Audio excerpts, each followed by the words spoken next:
It's the Ross Tucker Football Podcast. Oh, yeah, it is. But it's not just any Ross Tucker Football Podcast. It is a Monster Monday presented by DraftKings, and it is NFL Draft Week 2022. If you're not excited, if you're not fired up, check your pulse. You listen to this show or watch it on youtube.com/Ross Tucker NFL year round. Maybe you watch or listen to the other shows, Even Money, Fantasy Feast, College Draft, Business of Sports. We live for this.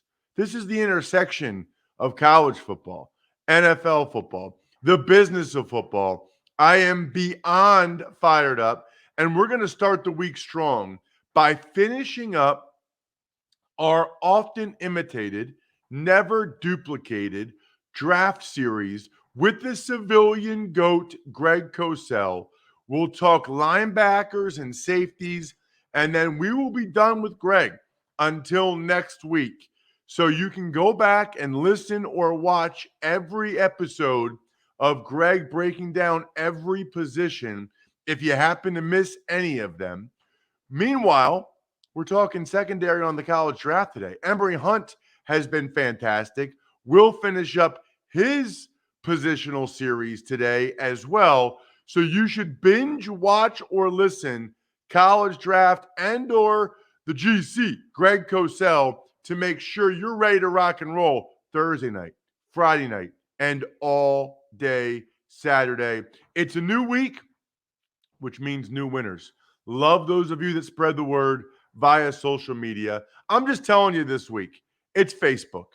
It's Facebook. I'll just tell you. Share love on Facebook.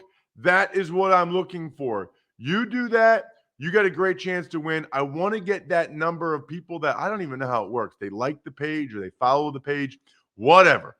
I want to get that number over 10K. The push for 10K is real. Spread the word winner is coming from Facebook this week. I'm giving you the answer to the test. Sponsors, so many good ones this week. Athletic Greens, UFOS have changed my life, by the way. I already made a second order. Simply Safe, of course, Keeps, been a subscriber since I think they started. And then LinkedIn, that is the place to go to post a job. Let's have an awesome week, everybody. It's Big Show time. The Big Show.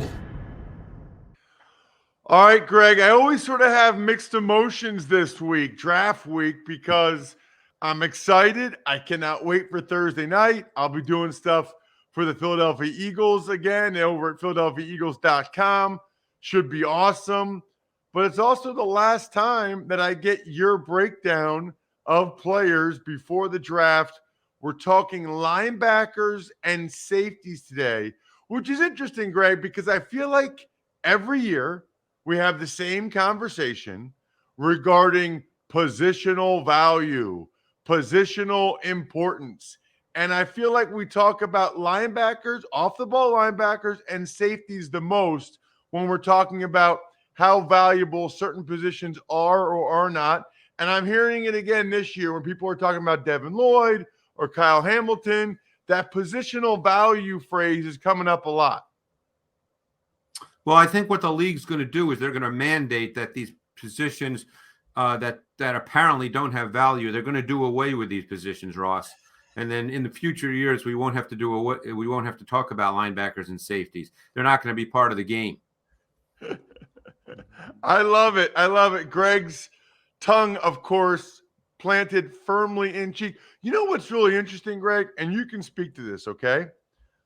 I understand why people feel like a defensive lineman or a corner are more important. I get that. Greg, you know this as much as I do. If you talk to coaches about a 3-down linebacker that can really cover or a safety that can match up with tight ends or in the slot, their eyes light up. I mean, it's incredibly valuable to them. Of course. You know, that's the thing that always gets me is you have to talk to coaches and they will tell you how their playbook shrinks dramatically on Sundays, which is the way coaches think, not draft gurus or even scouts at times. You talk to coaches and how their playbook shrinks if they don't have the kinds of players you just spoke about, Ross. It's so true. It's so true. So let's talk about some of those guys at these positions this year. We'll start with the linebackers. You know the question I ask you for every position. Is there a guy that sort of jumped out to you as being like, wow, just a guy you really, really like? I think there's some really intriguing linebackers. We'll start with Devin Lloyd. I've seen a lot of linebackers, and you'll have to throw out some names after I mention Lloyd. I think Lloyd is a really intriguing player because he can do many things. He has a playmaking dimension to his game. He's got athleticism. He's got size. He's got alignment versatility. He's very, very good as a blitzer. He's arguably the best player in that conference. So I think they gave him some freelance ability because one could argue, and we never know the answer to this. And I noticed that a lot of people make these comments without really knowing that they'll say, oh, he's not in the right position. We don't know that. We don't know what he's asked to do. He struck me watching his tape as the kind of linebacker that could develop into your higher level 3-down linebacker. You know, the Darius Leonards, the Fred Warners, the Bobby Wagners, the Demario Davises. I think he has those kinds of traits with a playmaking dimension to his game. You know, it's interesting because it feels like both Lloyd and when we talk about safeties, Kyle Hamilton, Greg, both these guys, a lot of people were talking top 10, maybe even top 5, but then they didn't test as well as people thought they would or were hoping they would. And all of a sudden, now you're seeing them not in the top 10, right? Sometimes not in the top 15. And now you're hearing about positional value. People weren't talking about positional value with these guys until they tested poorly. I'm kind of calling BS on that because they weren't saying the positional value thing until they ran slower than expected 40 times. Yeah. You know, ultimately it comes back to seeing a guy play on tape, and unless you feel that his measurables are way below the spectrum of what you feel that position demands, if that's not the case, then I think you have to stick with what you see on film. Okay, so the next question is a really interesting one. And I guess I'll give you all 3 of them. But let's talk Georgia linebackers. Yeah, we can talk about them all. There are multiple reports out there that people reportedly are higher. Some teams are higher on Quay Walker than they are Nakobe Dean. They also have Channing Tindall, who flies around all over the place. I mean, Georgia's defense is an all-timer. It really is just ridiculous. But let's break down the Georgia linebackers, Greg, as you see them, because now there's some talk that Nakobe Dean maybe doesn't even go in the first round. Yeah, I really like Quay Walker. I think he has everything you want in a stack backer. He's 6'4", he's 240. To me, he's a better version of Jamin Davis, who came out of Kentucky last year, who also had great size and length, who Washington took, I believe, with the 20th pick in the first round. I think Walker is a better prospect than Davis. I think he's one of the best stacked linebacker prospects in this draft class. Let's talk about Channing Tindall. Tindall is an explosive player. They used him quite a bit as a pass rusher off the edge, and he can do that. And he's very compact, very coiled. There's kind of a tight explosiveness to his movement. I really like Channing Tindall a lot. Nakobe Dean is a very, very good player. The question I would have about Dean, and I'm very curious who drafts him and how they use him, is when you watch Georgia's tape, and I watched the same games over and over and over, Ross, because they had 8 guys I had to watch, and you can't watch 8 guys at one time. So when you watch Nakobe Dean, he was very scheme specific. He blitzed an awful lot. He's a very, very good inside blitzer. That's a strength of his game. I think he's got really good short area explosiveness in the box. That's his game as well. So the question is if you draft him, do you need to see him as a blitzer within the context of your schematics? If not, and you just see him as a straight stacked backer, do you feel that he can do that down in and down out? Because he's right at the bottom again of the spectrum of what you'd say about height. But you can also look back a year ago with someone like Nick Bolton, who came out of Missouri. He was under 6 feet, played extremely well for the Chiefs, and they even played him in their nickel, which I wasn't certain he could do that based on watching his Missouri tape. So Nakobe Dean is a tougher transition and projection for me, but a really good player. Boy, that is really interesting, Greg. You know, I didn't watch the coaching tape of Georgia. I just watch the games live on television, and Nakobe Dean felt like he was a step ahead of everybody. Without question. Felt like he was shot out of a rocket at times, and he's the guy that stood out to me. But that's a really interesting point. How much of it was him keying and diagnosing and getting there first versus how many times was it a design blitz? I don't know the answer to that. I just know it. I mean, he's the guy that stood out to me. He's a really good football player. That's not the issue. But obviously you're projecting and transitioning to the next level, and there will be some legitimate questions. They could all be answered in the affirmative, by the way, Ross, and we could be talking about a really, really good player. Some had similar questions, as I said, about Nick Bolton, played extremely well for the Chiefs. So I'm not saying Dean won't be a good player. You know, when you evaluate players, all you try to do is you go strengths, weaknesses / flaws / potential issues. It doesn't mean you're saying a guy can't play. You're just trying to present a whole picture in terms of transition and projection. He was a great, great player at Georgia. All we're saying is, how now does that transition to the NFL? It might transition beautifully.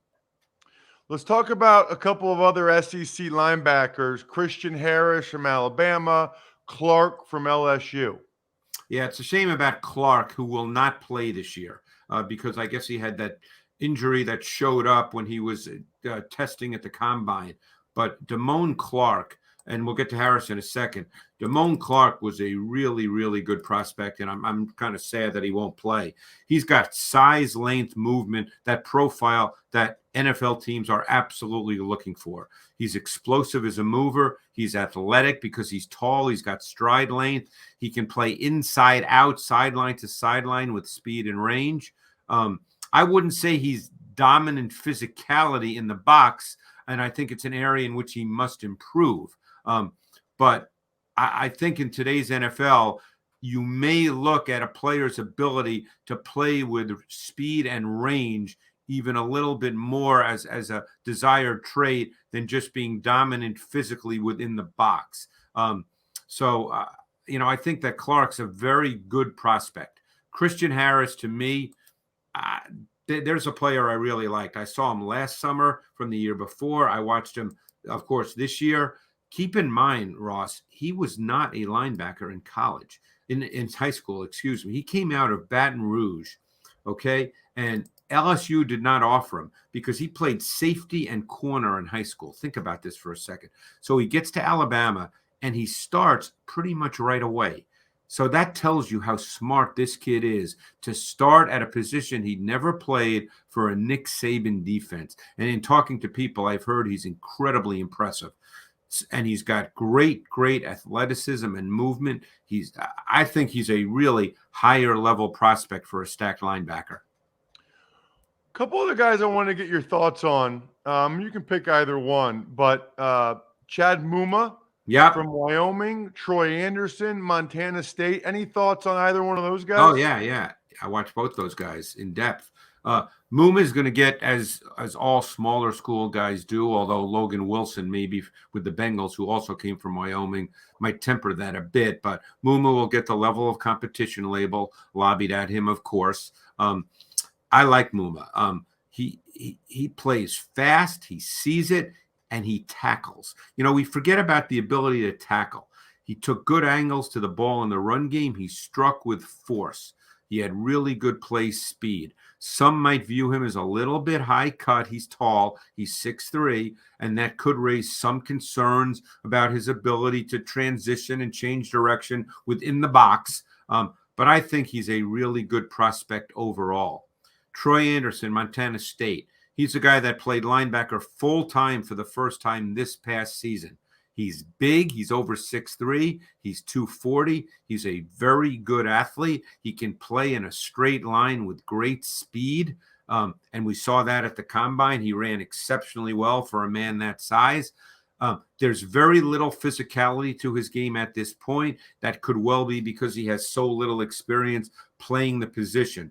But there's a lot there to work with. And I think that someone's going to draft him, I would think, on day 2, because they'll look at the size, the measurables, the play speed and range, and feel like they can work with it and make him a complete linebacker.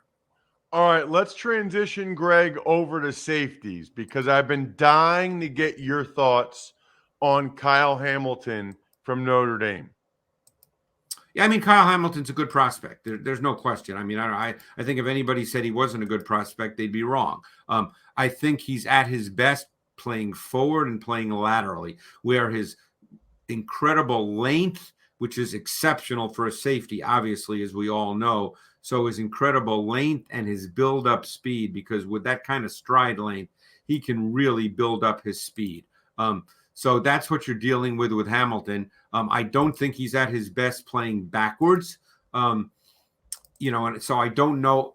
Can he play on the back end? Of course he can. But I think that he plays best going forward and laterally. I think he has quick eyes. I think he sees things very well. He's naturally athletic. He's a fluid mover. So to me, he's a really good prospect. The question is how much you want him playing on the back end, especially at post safety. He certainly can play on the back end in 2 shell coverages if you're going to play quarters, for instance. But he can really run in terms of playing laterally and downhill. So I am fluent in Cosellian, okay? So I know how to speak Greg Cosellian. You're concerning me a little bit about what you saw from him as a middle of the field safety, which is interesting because I think it was at the Florida State game in the opener where he got from the middle of the field all the way to the sideline. He can do that because he can build up speed, no question. If you give him a chance to build up his speed, he absolutely can do that. So, but you obviously saw some things you didn't like. I mean, Greg, most safeties play a decent amount of middle of field safety. I mean, obviously saw some things that concerned you. Yeah, what you're talking about with that play is different than let's say pedaling and having to turn and retreat. Those are 2 different things. I don't think he's great at pedaling and turning and retreating. So in other words, let's say, for instance, he's playing quarter safety, and then we'll move on. And all of a sudden, you play quarters and it's a 2x2 set, and you've got a speed wide receiver at number 2 in the slot, and he's going to run vertically right at Hamilton, okay? Because in quarters, as you probably know, Ross, a safety has to essentially match up man to number 2 vertically, okay? So all I'm saying, if he has to do that, and then he's got to backpedal and then turn and run backwards, retreat, that to me is something that I don't think is a strength of his game. I'm not saying he can't do it. I don't think that's a strength of his game. Let's get to Jaquan Brisker from Penn State. I watched a lot of Brisker. He made a lot of plays for them in the last couple of years. What do you think of him? He's just a really good player. I don't think he's special. In other words, I don't think he jumps off the film. So a lot of people might not understand how multidimensional he is and how he did everything that you can ask a safety to do. He reminded me very much of the Micah Hydes and the Jordan Poyers, guys who just do everything really, really well. They play in the box. They play on the back end. They can match up man to man. They can play zone. They can blitz. They can play in the box and defend the run. He's just one of those guys that does everything well, and it would not surprise me, depending, of course, on who drafts him, if he's a day 1 starter and you just feel really good about him because he can do everything. So, interesting. Let's get to, is there another safety that stood out to you? Some of the guys that I know stood out to me this year, Greg. Lewis Cine from Georgia, Dax Hill from Michigan. Who stood out to you? Well, I want to talk about two guys, and it doesn't mean I don't like the other guys. I don't want people to think we obviously have a time constraint. So let me talk about two guys, Bryan Cook and Daxton Hill. I really like Bryan Cook from Cincinnati. I think that he's a tempo setter. He's physical. And you know what he's really good at? And this is very rarely talked about, Ross.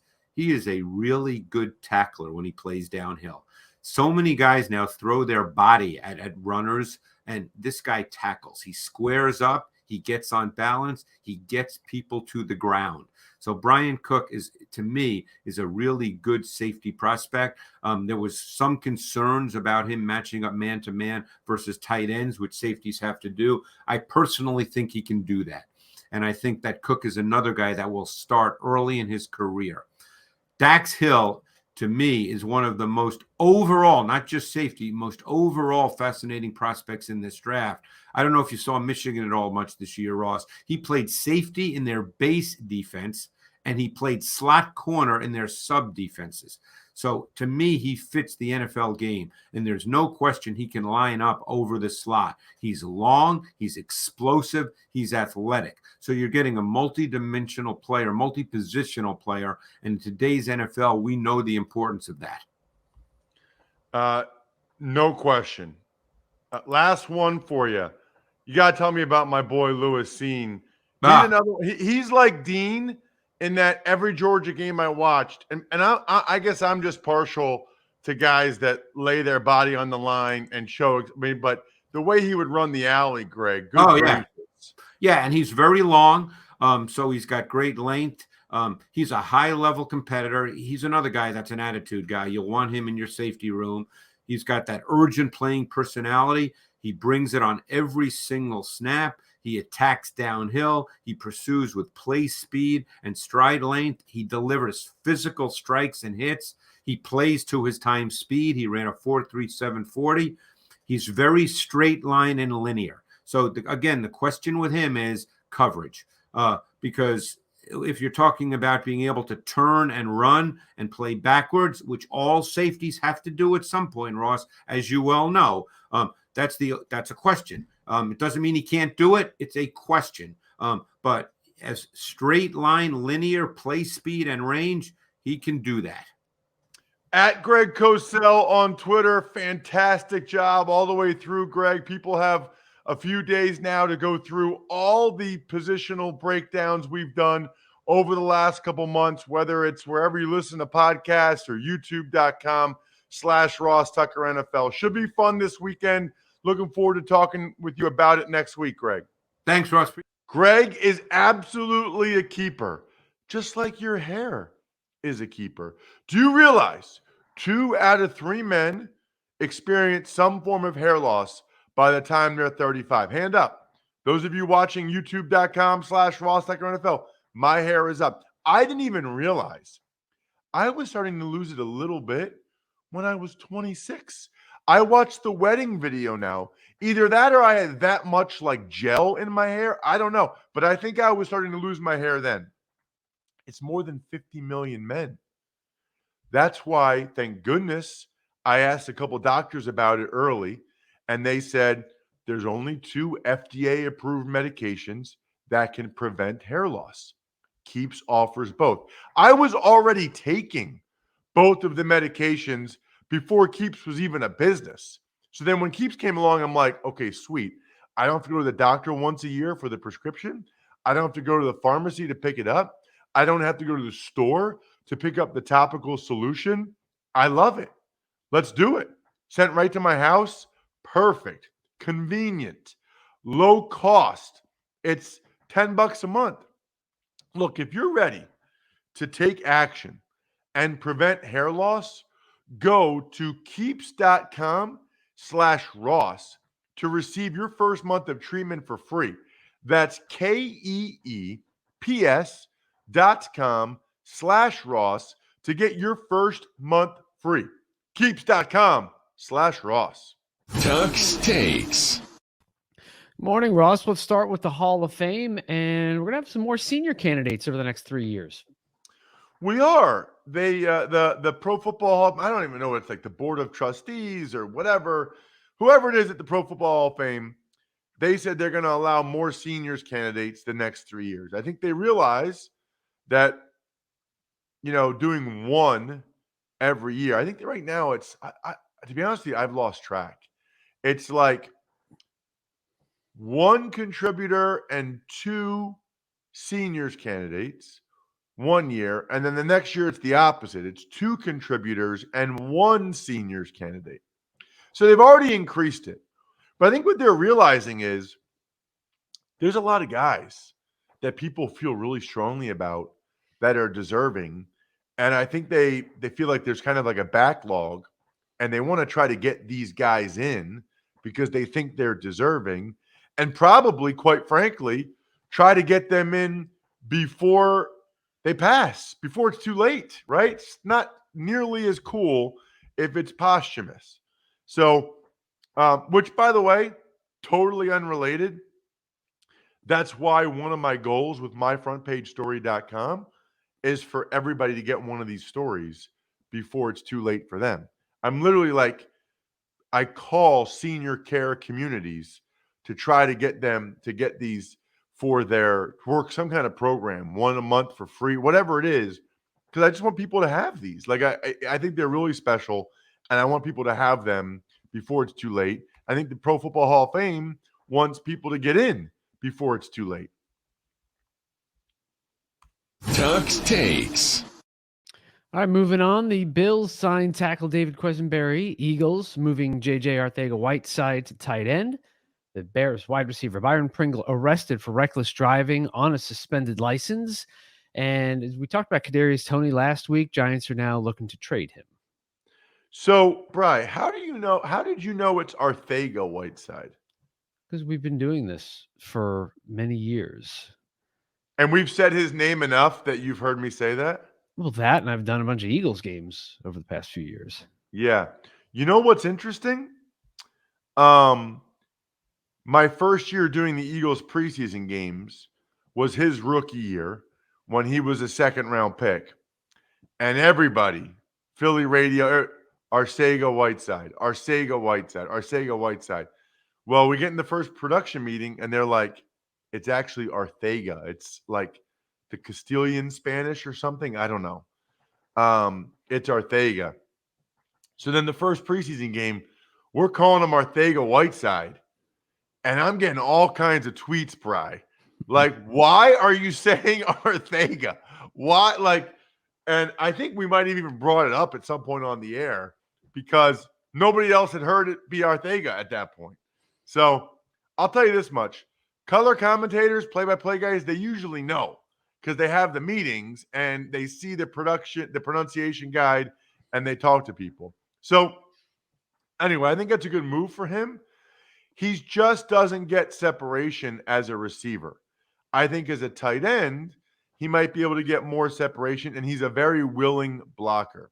Quesenberry, I think he started every game last year at tackle for the Titans. The Bills are not messing around.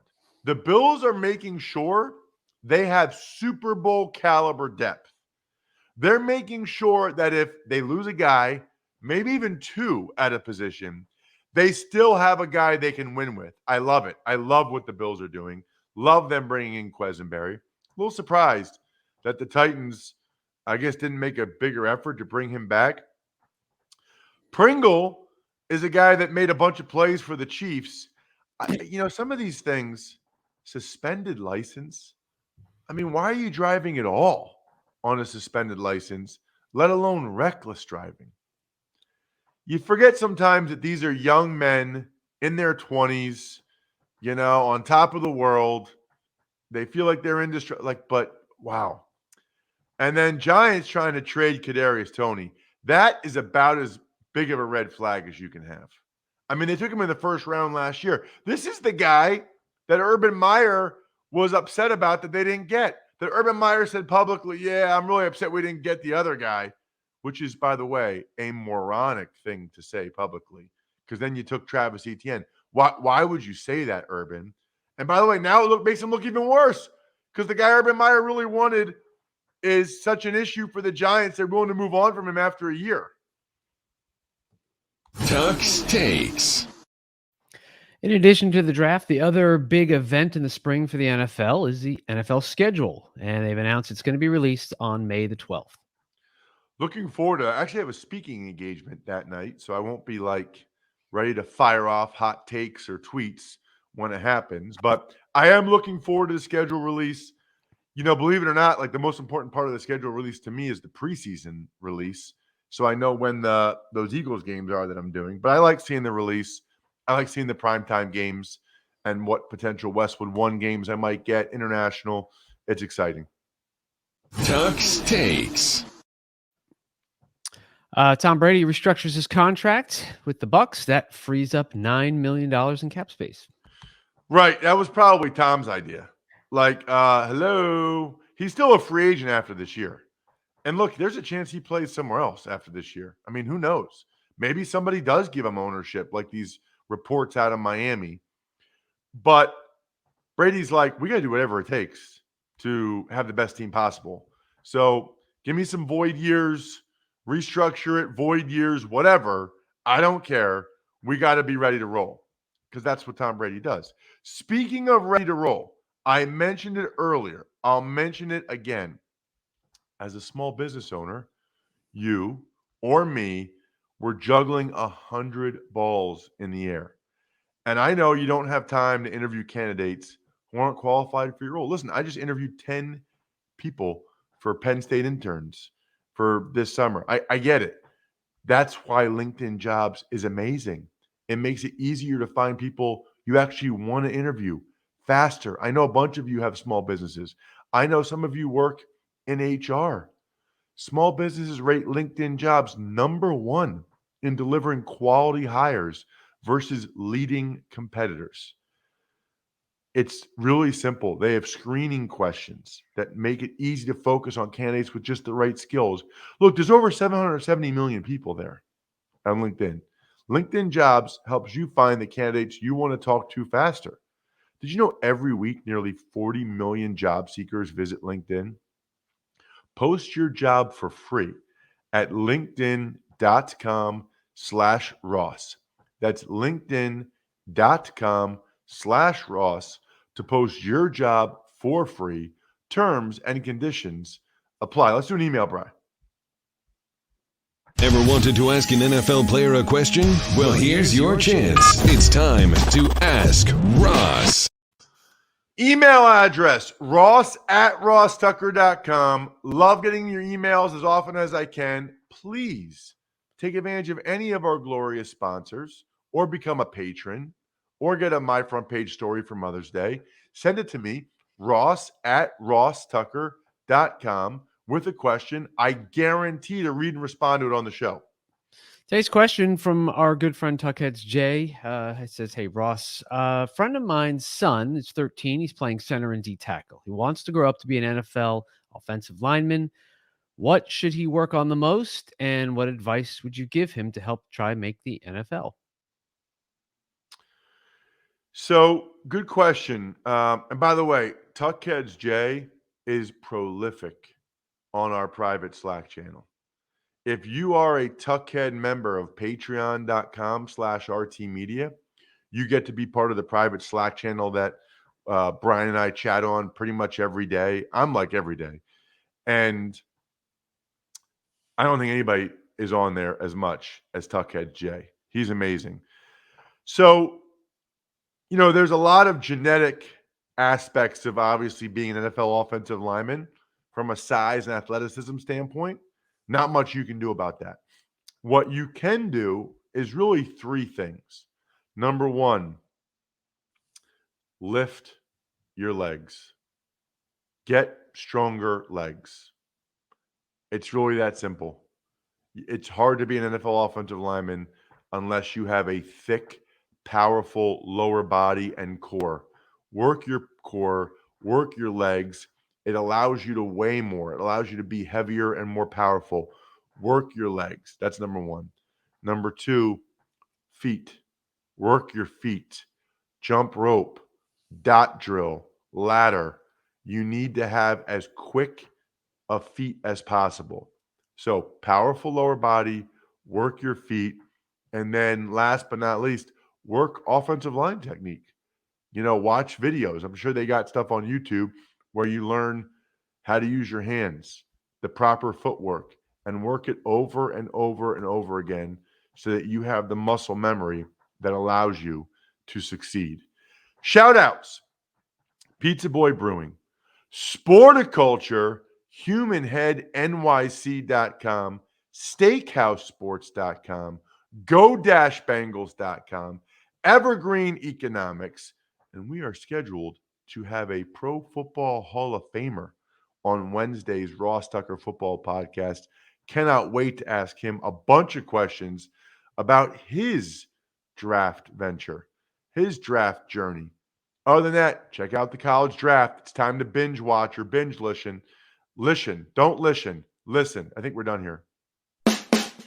Thanks for listening to the Ross Tucker Football Podcast. Make sure to also subscribe to the Fantasy Feast, Even Money, Business of Sports, and College Draft. All available at Apple Podcasts, rosstucker.com, or wherever podcasts can be found. A lot of times on the show, I mentioned DraftKings. Here's what you need to know. You got to be 21 or older, New Jersey, Indiana, or Pennsylvania only. New customers only. Restrictions apply.